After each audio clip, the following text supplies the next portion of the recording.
시원한 독살. 곽수종의 한방. 곽 박사님. 네, 곽수정입니다. 이 재임 기간 동안 최고 지지율 67%, 그리고 9번의 눈물. 새 대통령 당선자 트럼프는 지금 지지율이 37%, 그리고 물러나는 오바마 지지율은 55%. 어쩌면 미국 대통령은 치열함 속에 온화함도 가지고 있어야 하는 것 같습니다. 1963년 알라바마 셀마에서 시작된 몇백 명의 행진이 20만 명의 워싱턴 행진으로 이어집니다. 그리고 나에게 꿈이 있습니다 라는 연설문이 나옵니다. 그 후 45년이 지나서 마침내 탄생한 첫 흑인 대통령. 인종적 차별이 미 정가의 우려에도 불구하고 미국을 경제 위기에서 구하고 성공한 그를 위해 많은 사람들이 진심으로 축하합니다. 그가 감사의 말을 합니다. 이 모든 것은 내가 사랑하는 부인 미셸이 있었기 때문에 가능했었습니다. 라고 말입니다. 그런 나라, 또 그런 대통령, 우리에겐 과분한 바람일까요? 우리도 1000만 명 촛불 행진을 했습니다. 우리가 꾸는 꿈은 어떤 꿈일까요? 오늘은 제가 꿈 이야기를 많이 합니다. 좋은 꿈 꾸십시오.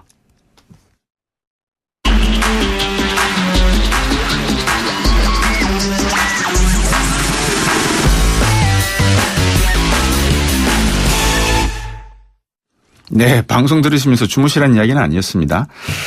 곽수정의 뉴스 정면 승부 2부 정면 인터뷰로 이어가겠습니다. 네, 지금 앞에서 제가 말씀을 드렸는데 박근혜 대통령 대리인단 측이 내놓은 세월호 7시간의 행적, 이게 세월호 참사 당일 정상 근무를 하고 있었다고 해명을 했습니다만 미흡하다는 평가입니다. 이 세월호 진상규명 위해서 애쓴 이 특조위 관계자들은 어떻게 생각하실까요? 세월호 특별조사위원회 권영빈 진상규명 소위원장 전화 연결했습니다. 안녕하십니까? 예, 안녕하세요. 권영빈 상임위원입니다. 네, 우리 권 위원장은 어떻게 보셨습니까?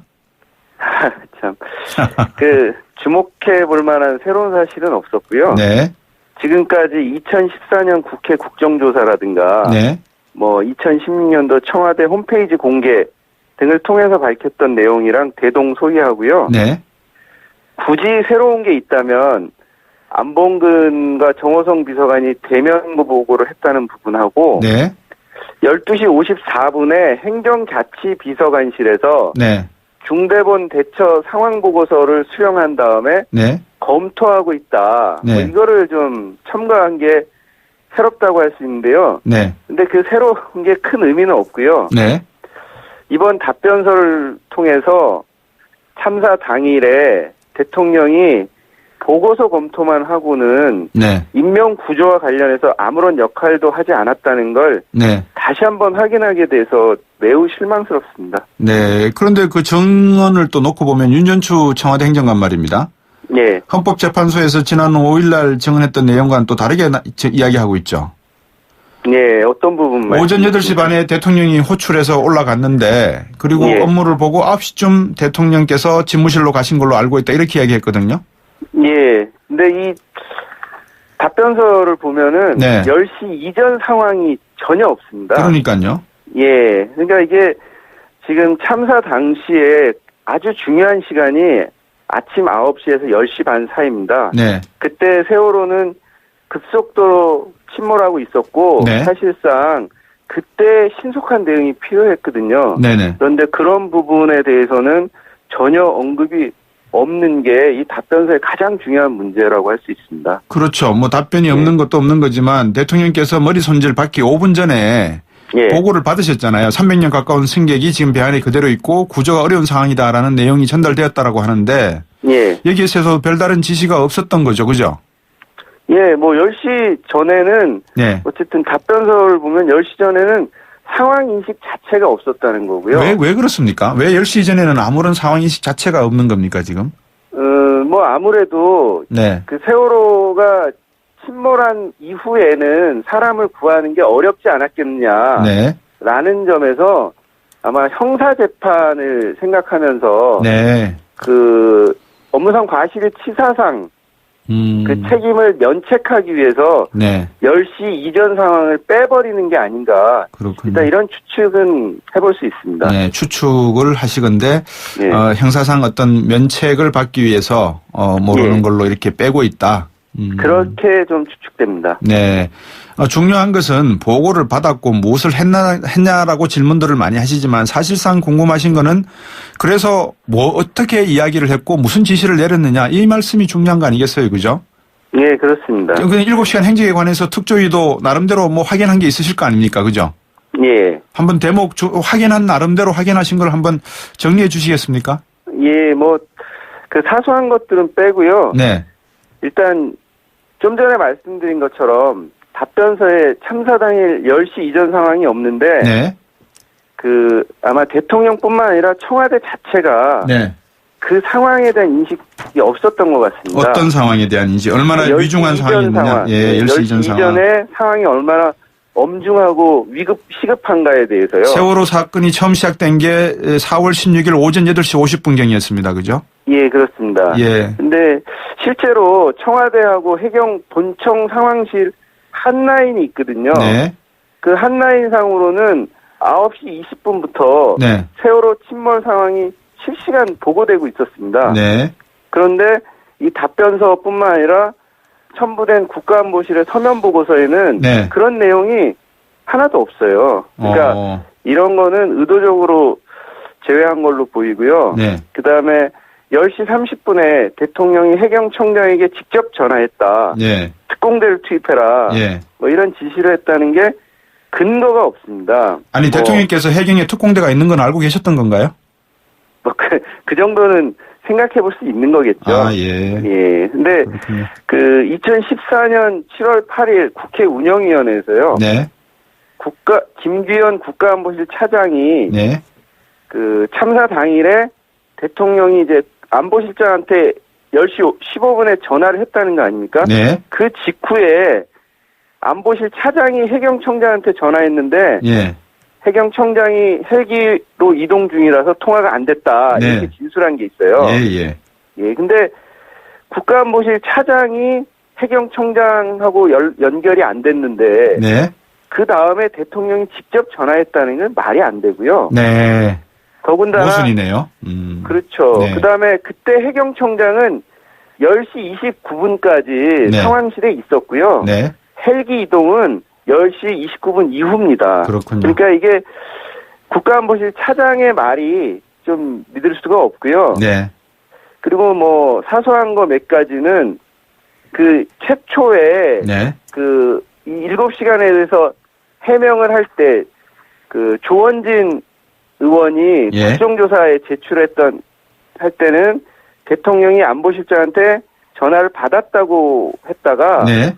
그 청와대 홈페이지 공개할 때는 이제 전화를 직접 한 걸로 바꾼 게 몇 개 있습니다. 아, 예. 그러니까 아마 대통령의 어떤 능동성을 강조하려고 한 것 같은데 하여튼 청와대 해명은 근거 없이 달라지기 때문에 믿을 네. 수가 없습니다. 근데 이제 보통 어제도 제가 말씀을 했습니다만 대통령께서 어떤 관제에서 근무를 하시던 대통령으로서의 업무를 하시게 되면 그 일지나 기록 같은 것이 정확하게 나올 수밖에 없고 대통령이 해경차장에게 전화를 했건 또 안보실장이나 안보실 차장에게 전화를 했건 그런 통화 내역들은 모두가 다 우리가 보통 뭐 세금 신고를 할 때도 다 영수증을 첨부하지 않습니까? 예, 그렇습니다. 그런 식으로 분명히 첨부할 수 있어서 명명백백하게 국민들에게 말씀드릴 수 있을 건데 이게 왜 그런 걸 못 하실까요? 일단 이게 지금까지 청와대 해명은 네. 주장만 존재했고요. 네. 증거가 없었습니다. 그러니까 근데 증거라는 거는 사실 사후적으로 보완될 수도 있는 거거든요. 네, 네. 좀 조심스럽지만 사후에 조작할 수도 있다는 거죠. 네. 근데 그러려면 이게 그 사후에 조작됐다는 걸 알 수 없게 네. 치밀하게 만들어야 되는데 네. 그게 준비가 안 됐을 수도 있고요. 네. 아니면 역시 보고했다라고 하는데 그 말만 네. 존재하는 걸 수도 있고요. 그래서 그렇군요. 그런 부분은 정말 구체적인 증거가 제출되고 네. 그 증거를 냉정하게 평가를 해봐야만 판단할 수가 있을 것 같습니다. 그러니까 이제 우리가 문제가 되는 게 모든 것이 정직하고 투명하게 나오지 않다 보니까 모든 관련된 음모론과 추측이 난무하다 보니까 사실이 진실이 되고 진실이 거짓이 되고 이런 일들이 벌어질 수가 있다는 거죠. 그죠? 예, 그렇습니다. 그러니까 뭐 국민들이 많이 답답해 하시는 것 같은데 그 중에 하나가 예. 이 대통령이 중앙재난안전대책본부 방문 전에 이 구조방안 보고를 받으셨다 하고요. 예. 그다음에 구명조끼들을 학생이 입었다고 하는데 발견이 힘듭니까? 이런 말씀을 TV에서도 하셨잖아요. 그죠? 방송에 그렇습니다. 나오던데. 예, 예. 그런 대통령이 충분히 상황 파악은 하고 계셨다 이렇게 보실 수 있지 않겠습니까? 그게 예. 그 오후 5시 15분경에 중대본을 방문했다고 합니다. 오후 5시 15분요. 예. 예. 그건 뭐 다 중계가 됐었고요. 네. 근데 이제 이때는 세월호가 완전히 침몰하고 그렇죠. 전원구조 또 오보로 판명이 나고 한참 지났습니다. 네네. 그러니까 그 승객들이 아직 예. 배 안에 많이 남아 있는 상태라서 네. 이때 상황은 뭐냐면 잔류자를 어떻게 구조할 것인가. 그렇죠. 그때는 에어파켓 이야기가 많이 나왔었죠. 예, 그러니까 예. 이런 부분에 대해서 얘기를 해야 되는데 예. 이번 답변서에도 보면은 그 차량으로 이동하는 중에 네. 그 사회안전 비서관실에서 잔류자 구조 계획을 보고했다고 적혀 있거든요. 네. 그렇다면 중대본에 나타난 대통령은 지금 잔류자들이 어떤 상태에 있고 네. 그렇다면 거기에 대해서 구체적으로 구조 계획을 세워서 집행해라 이렇게 얘기를 해야 되는데 네. 지시사항이 뭐냐면 생존자를 빨리 구해라 네. 이렇게 했다는 겁니다. 이건 그렇군요. 하나만한 소리거든요. 네. 네. 그래서 네. 그러니까 도대체 이 당시 차량 이동 시에 보고했다는 그 내용조차도 네. 제대로 인식을 못했다고 한다면 네. 대통령이 당시 상황 파악을 제대로 못하고 계셨다. 보이지 않습니다. 네. 예. 권영빈 소장께서 보시기에 그러면 지금 이런 예. 말씀하신 내용들이 헌법 제10조 생명권 보호 의무에 위반이 된다 이렇게 볼 수 있다는 말씀이겠네, 그죠? 예. 예. 탄핵은 우리 헌법이 정하고 있는 공직자의 파면 절차입니다. 네네. 그러니까 형사처벌하는 게 아니고 네네. 공직만 그만둬라 이런 게 탄핵이고요. 네. 보통 공무원이 성실 의무와 품위 유지 의무를 위반했다고 파면되는 경우가 있는 것처럼 네. 대통령이 헌법에 정한 생명권 보호 의무를 못 지켰으면 공직을 그만둬라 이렇게 할 수 있거든요. 네네. 그러니까 지금까지 확인된 것처럼 네. 대통령이 세월호 참사 당시에 304명의 국민 생명을 구하기 위해서 한 게 없다라는 게 확인되었습니다. 네. 그러니까 이건 탄핵되어 마땅하다는 거죠. 형사적으로 벌 받으라는 게 아니거든요. 네네. 무슨 말씀인지 알겠습니다. 짧게 제가 한번 여쭤보겠습니다. 정치권에 당부하시고 싶은 말씀이 있으면 이제 뭐 특조위 활동은 공식적으로 종료된 상황 아니겠습니까? 결국 정치권에서 또 2기 논의를 하고 있는데 특조위 조사 2기를 논의하고 있는데 당부하시고 싶은 말씀 있으면 짧게 한번 해 주시죠. 예, 뭐 그 특조위가 강제 해산된 건데 그게 불법이라서 네. 아직 특조위는 존재한다고 말씀드리고 싶고요. 아, 예. 예, 현재 뭐 야당에서 2기 특조위 위한 입법안도 상정을 해놓고 네. 그래서 좀 희망적이라고 보는데 중요한 건요. 네. 올 봄에 세월호를 인양한다고 합니다. 그렇죠. 그러면 세월호가 인양되었을 때 그것을 조사할 주체가 준비되어 있어야 됩니다. 네네. 그러니까 그 2기 특조위는 세월호 선체 인양된 선체를 네. 조사할 수 있도록 네. 빨리 좀 출범해야 된다. 알겠습니다. 그럴 수 있도록 국회에서 입법을 빨리 해줬으면 좋겠다 이렇게 부탁드리고 싶습니다. 네, 이제 뭐 1기는 이런 식으로 원인에 대해서 조사를 하려고 했다면 2기는 인양 후에 어떤 내용들이 사고를 유발을 했는지 또 어떻게 구조를 실패했는지 이런 내용을 다루고 싶다라는 말씀인 걸로 알아듣겠습니다. 예, 그렇습니다. 네, 오늘 말씀 잘 들었습니다. 고맙습니다. 예, 감사합니다. 네, 지금까지 세월호 특별조사위원회 권영빈 진상규명 소위원장이었습니다. 곽수종의 뉴스 정면 승부. 방송 들으시고 의견 있으신 분들은 지금 바로 샵 0945, 샵 0945. 짧은 문자 50원, 긴 문자 100원이 부과되는 휴대전화 문자 메시지를 보내주세요. 오늘 들으신 방송은 YTN 라디오 홈페이지와 곽수종의 뉴스 정면 승부 팟캐스트를 통해 다시 확인할 수 있습니다.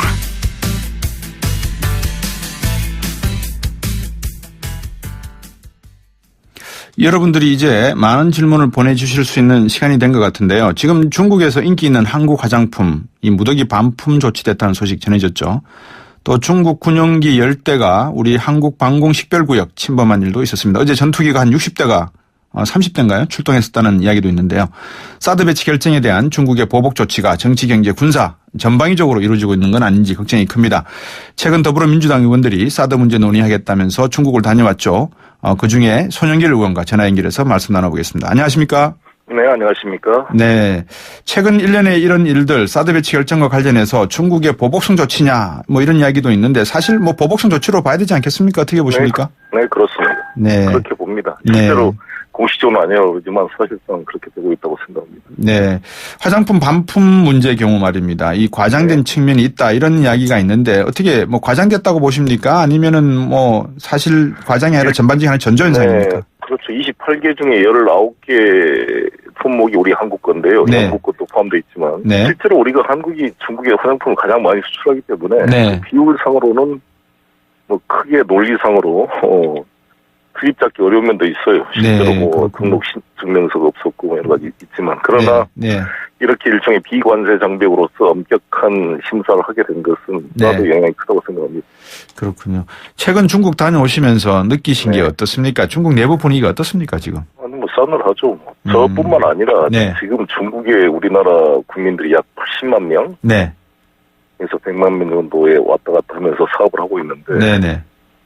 전반적으로 싸늘하다는 느낌이고 모든 게 통관도 안 되고 복수비자 발급도 안 해주고 네. 뭐 잘 보이지 않게 아무튼 골병이 들고 있는 거죠. 이번에 가셔서 만나신 분이 왕이 부장을 만나셨죠? 네, 그렇습니다. 느낌이 어땠습니까? 앞으로 더 보복성 조치가 있을 거를 느낌을 받으셨습니까? 아니면은 사드 배치 강행되면 아직 네. 보복을 시작도 안 했다는 분위기입니다. 아 그렇군요. 네, 이게 진행되면 이게 이제 해운, 철강 분야로 전방위적으로 아마 확대될 거로 보여지고. 네. 그 중국말에 네. 네. 중국말에 선의훈안이라고 있지 않습니까? 쉬운 문제 먼저 풀고 어려운 거는 뒤에 하자 뭐 이런 게 있는데 네, 그렇습니다. 어떻게 보십니까? 지금 중국과 이런 내용들이 분위기가 너무 싸늘한 것 같아서요. 그래서 저는 이게 너무 어리석은 결정을 했다고 보는데. 사드 배치가. 네, 네. 그렇죠. 북핵 문제 해결의 대안을 제시해라 이렇게 중국에다 좀 과제를 떠넘기면서. 네. 사드 문제가 북핵 문제 해결하려고 나온 거 아니겠습니까? 네. 본말이 전도됐잖아요. 북핵 문제를 해결하려면 중국과 협력이 아주 필요한데. 네. 사드는 그야말로 모든 외교적 노력을 한 후에 최후의 군사적으로 공격했을 때 그 미사일을 공중에서 요격해서 떨어뜨리겠다는 건데. 네. 그렇게 되면 이미 나라가 파탄이 날 때 아니겠습니까? 사전에 북핵 문제를 해결하고 하는 데는 미국조차도 중국에 의존할 수밖에 없는 건데. 네. 미국도 북핵 문제를 해결하면 둘 중에 하나잖아요. 군사적으로 공습을 해가지고 핵시설을 파괴할 것인지. 네. 아니면 타협해가지고 협상을 통해서 지난번 제네바 협상처럼 포괄적 어떤 솔루션을 찾을 것인지. 네. 그런데 그걸 하는 데 있어서의 중국과의 협력은 매우 중요하고 이번에도 김관진 실장이 풀린 내정자를 만나서 했던 이야기도 네. 한미가 같이 협력해서 중국으로 하여금 유엔 제재 결의를 잘하도록 끌어내자 이렇게 합의를 했는데 네네. 한편은 그렇게 하면서 중국이 반대해도 사드는 강행한다 그러면 네. 이 두 개의 원칙이 상호 충돌하잖아요. 그렇죠. 두 개의 원칙이 분명히 충돌하는 건 맞죠. 충돌할 수밖에 없죠. 그리고 그럴 거면 왜 지난번 박근혜 대통령이 미국이나 일본이 싫어하는 중국의 전설전 기념행사에 미국 동맹국으로 유일하게 참여를 해가지고 네. 중국의 기대를 한껏 높여놨잖아요. 네. 그 갑자기 이렇게 되니까 냉탕 온탕을 왔다 갔다 하는 꼴이 돼서 외교가. 김장수 주중대사는 뭐라 하시던가요?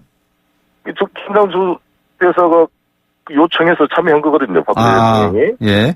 아니 그러니까 우리 송영길 의원이 이 김장수 네. 주중대사를 만나셨을 때 김장수 네. 주중대사는 뭐라고 하시던가요? 아무 말씀 안 하시던가요? 지금 현 상황에 대해서. 북핵 협력을 위해 중국과 관계를 잘 풀려고 대통령을 네. 참석하게 했다는 건데. 네.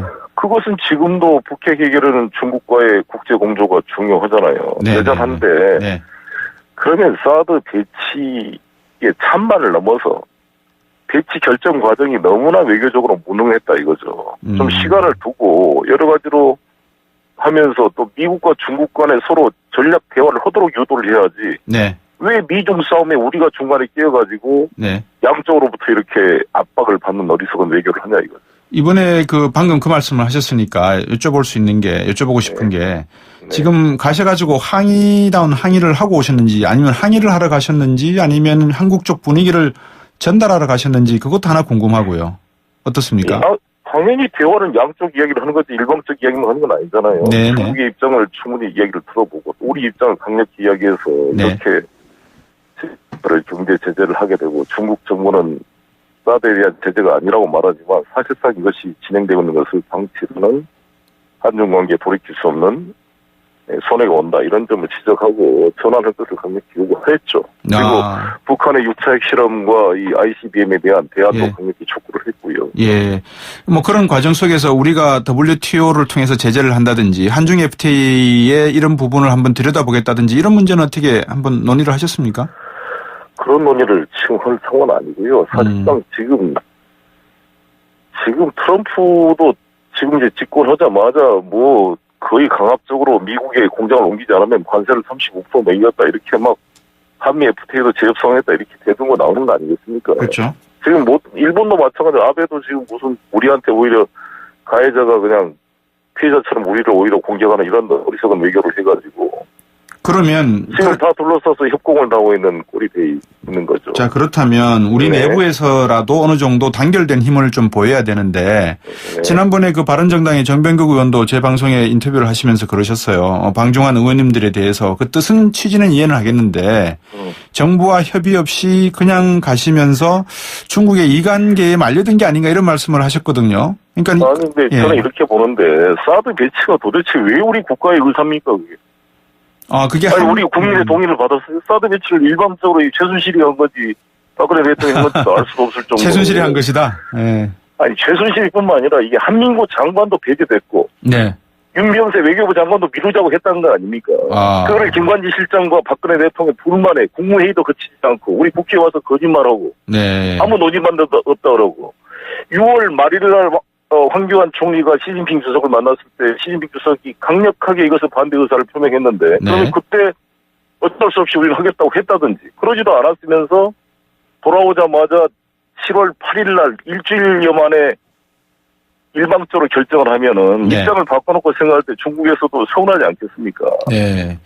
전략적 동반자 관계라 그러면서 왜 바보처럼 한쪽에 그렇게 편을 드냐 이거죠. 이 문제가 미국이 만약에 사드 배치를 요구한다면 이 문제를 가지고 중국을 만나서 이게 북핵 문제 때문에 이게 나온 거니까 그럼 중국이 실효성 있는 북핵 해결에 납득할 만한 좀 더 성의 있는 자세와 대안을 제시해달라 이렇게 우리가 요청하면서 공을 중국에도 넘길 수도 있고 그러니까 말씀은 중국 여러 가지 과정을 거쳐서 이거를 풀어낼 수 있는데 이렇게 바보처럼 좀 결정을 해서 우리 외교를 이렇게 어렵게 만들어 놓은 거죠. 그렇죠. 그리고 이걸 풀기에 가는 거고 그리고 대통령이 일방적으로 했으니까 국가의사고 이것에 반대하면 안 된다는 것은 그건 북한 김정은식이죠. 대한민국 국회의원이 왜 우리 국회의 동의도 거치지 않는 정책을 우리 대통령이 일방적으로 한 것이니까 무조건 따라라? 송영길 의원이 말씀하시는 내용은 충분히 상식선에서 이해가 되는 부분인데 7857번님도 이런 질문을 하셨어요.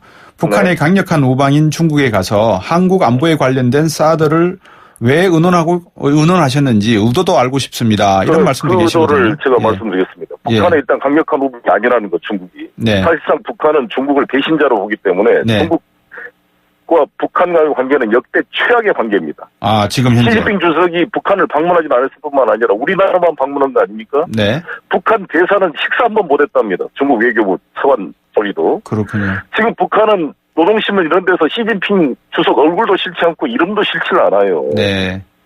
완전히 북한은 지금 공개적으로 중국을 배신자로 그럴 뿐만 아니라 북한의 핵무기는 중국을 겨냥할 수도 있다 이렇게 말하고 있는 상황입니다. 알겠습니다. 오히려 중국은 우리의 지금 우방처럼 전략적 동반자 관계가 돼 있고 북핵 제재에 따른 유엔 제재 결의를 그래도 이행하고 있는 거 아닙니까? 그러면 우리 송영길 의원의 말씀은 문재인 전 대표가 지금 하고 있는 사드 배치 문제는 차기 정권으로 넘겨다 이런 말과 동의하시는 부분이네요. 그죠? 이미 차기 정권에서 하게 돼 있죠. 원래 12월에 계획 아닙니까? 우리 이미 탄핵 소추가 빨리 된다면 근데 한미 넘겨라가 아니라 실제로 현재가 예. 원래 국방부 목표가 12월쯤으로 돼 있는 거예요. 한미 상호방위 조약에 의하면 이게 외교적 네. 약속이지 않습니까? 미국이 원하면 미국이 갖다 놓을 수 있는 그런 부분 아닙니까? 그건 한미 상위 방어 조약을 잘못하신 거고 그거는 네. 한미 상호방위적 4조에 따라서 육해 공무원을 우리나라 영토에 배치할 수 있다고 돼 있지만 그렇죠. 소파 협정에 따르면 그 협정 과정에서 새로운 재산을 취득하고 이런 것들은 새로운 부대는 당연히 국회 비전을 받아야 되고 평택 미군 기지 이전도 우리가 국회 동의를 받은 거 아닙니까? 그 부분에 대해서 상식적으로 생각할 때 네. 그런 동의가 없다면 그럼 우리나라 전역에 미 공군 해군을 다 갖다 배치해놔도 아무런 국회 비전 없이 한단 말입니까? 논리상으로. 예. 우리의 군사 주권을 그렇게 남의 나라 군대에다 갖다 바치는 사고를 해가지고 무슨 군사 주권을 이야기합니까? 그럼 민주당 안에서도 아직 이 사드 배치 문제에 관해서 당론이 좀 이렇게 흩어져 있다 이렇게 생각이 되는데 이 부분에 대해서 짧게 한번 말씀해 주시죠. 어떤 생각들 하고 계십니까? 그렇죠. 우리 당의 입장은 기본적으로 신중하게 이게 미중의 그런 선택 강요가 아니라 네. 이것을 신중하게 검토해야 되고 국회 네. 비준을 받아야 된다는 입장입니다. 네, 국회 비준이 반드시 필요한 부분이다. 그렇습니다. 그래서 이거는 차기 정부에서 논의한다. 미국에 대해서도 우리가 좀 핑계를 대면서 시간을 볼 수 있고 중국도 저는 반발을 억누르면서 지금 한중간의 경제가 안 좋으면 우리 기업인들이 아우성입니다. 진짜. 예, 알겠습니다. 경제가 안 좋으면. 시간이 한정돼 있어서 말씀을 여기까지 드려야 되겠습니다. 예, 감사합니다. 오늘 말씀 잘 들었습니다. 고맙습니다. 예, 더불어민주당의 송영길 의원이었습니다. 괜찮은 맛집을 발견하면 함께하고 싶은 분 떠오르시죠? 나만 쓰기 아깝다는 좋은 제품은 알리고 싶죠? 회원으로 가입하여 알뜰히 구매하고 직접 판매도 할 수 있는 행복 나눔의 가치. 건강한 회원 직접 판매의 정신입니다. 796만 소비자와 회원이 선택하고 있는 회원 직접 판매. 직접 판매 공제조합에 가입된 회원 직접 판매 기업은 소비자 피해 보상 보험으로 믿을 수 있습니다. 회원 직접 판매의 시작은 직접 판매 공제조합 가입 여부 확인부터. 이젠 믿음을 사십시오. 소비자 유통의 힘 직접 판매 공제조합. 좌우로 정렬 2588 좌우가 같네 좌우가 같아 2588 오빠도 좌우로 한번 불러보세요. 네? 오빠는 2588 대리운전을 3년째 부르신다고요? 언제나 어디서나 2588 박서연 인기 있죠? 2588 아유, 세 단계 종이 또 걸렸어? 정말 대본 하나 하려다가 미치겠네. 내가 진작 현대오피스로 바꾸라니까. 오늘 다 날 셀 거야. 이제 스트레스 받지 마세요. 사무기기 전문기업 현대오피스가 책임지겠습니다. 사무기기의 올바른 기준. 현대오피스. My name is what? 투자를 튼튼하게. My name is KB증권. 자산을 든든하게. My name is KB증권. 내일을 탄탄하게. My name is KB증권. KB금융그룹과 현대증권이 만나 KB증권으로 새롭게 시작합니다. My name is KB증권. KB증권. 영어가 안 되면 시원스쿨. 영어가 안 되면 시원스쿨. 영어가 안 되면 시원스쿨 오세요. 우리 같은 영어 왕 초보에게도 정말 좋아요. 영어가 안 되면 시원스쿨.com. 진짜 쉽다. 컴온. 올뉴 말리부 국토교통부 선정 2016 올해의 안전한 차 수상기념 최대 140만원 할인 프로모션. 콤보 할부 이용 시 80만원, 5년 이상 차량 보유 시 추가 30만원, 1월 16일까지 조기 출고 시 30만원 할인까지. 올뉴 말리부. 할부원금 1,000만원 이상 조기 출고 할인은 2,000명 선착순, 일부 모델 및 차량 제외. 1월 한 달간 홈페이지 참조. Chevrolet, find new roads. 홍은희 씨, 잇몸 관리 어떻게 하세요? 잇몸 관리요? 양치 잘하고 치과도 다니고 그리고 하나 더. 인사돌 플러스. 염증에도 좋고 들뜬 느낌도 꽉 잡아주니까요. 잇몸 건강에 인사돌 플러스. 써본 후의 차이요? 직접 느껴보세요. 동국제약. 맛있는 음식을 더 맛있게 즐기는 저 샘킴 셰프의 방법. 스테이크 and fried 파스타 and fried 파티. 스프라이트와 맛있는 케미. 맛있는 음식을 더 맛있게 즐기세요. 스프라이트. 3부로 돌아오겠습니다.